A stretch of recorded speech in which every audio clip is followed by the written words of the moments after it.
So I thought I'd share a story with you quickly because I'm stuck in the car. It's raining. I didn't bring my umbrella and just got home from the school run.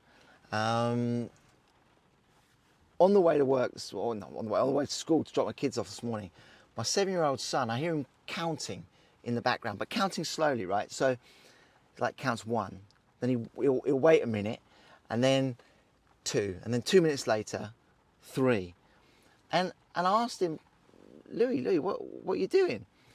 And he said, I'm counting the times that you moan at other people on the road.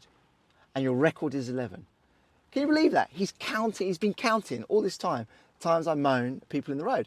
So I start defending myself and saying, wow, it's Cape Town, Cape Townian drivers, they're selfish on the road, they don't look out for other people, they don't follow the rules of the road. To which he replied, but Dad, you jumped through the orange light, the amber light. To which I replied, well, that's your fault because I'm rushing late to school because you didn't get your stuff ready in the morning and you're such a distraction in the back of the car. So I dropped him off and then I sat in the car park for 2 minutes afterwards and I just thought, what the hell have I done? I've just blamed my 7-year-old child for my bad driving habits. My 7-year-old child is the reason why I did that. And look, we all do that all the time, right? When something goes wrong for us, we blame the situation around us. So we say it's because we weren't given the right training, or it was Dave's fault, or I never got the right tools to do the job, my computer's too slow. We blame everything else around us. But when someone else does something wrong, we blame them, like they're predisposed to do bad things. She can't drive. He's useless. Why did she always do that? Why did they give him a job? We go through these things where we just blame the other person directly when it's their fault. But when it's us, no, it's the situation around us.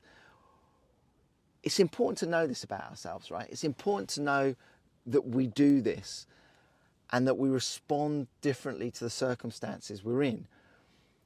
And if we know that, we can start to respond differently again to the circumstances we're in, right? It enables us to be more empathetic, more compassionate towards others.